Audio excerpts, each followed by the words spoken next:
So all dependencies are installed. Now let's move on to next step, which is adding OpenZeppelin contracts. Click on yarn add this command and let's add it. Next, create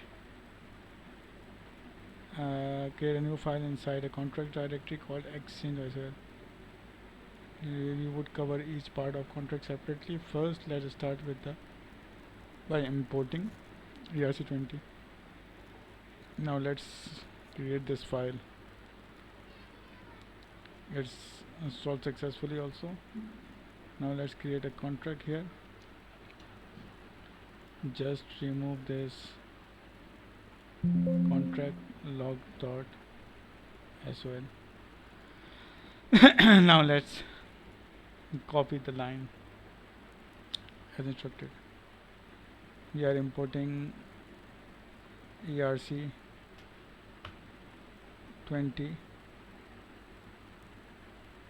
contract from OpenZeppelin. Now let's move on. Now let's create a constructor for our contract. It takes address of crypto DApp token. Let to deploy it in ICO tutorial as an input param. It then check if the address is null address.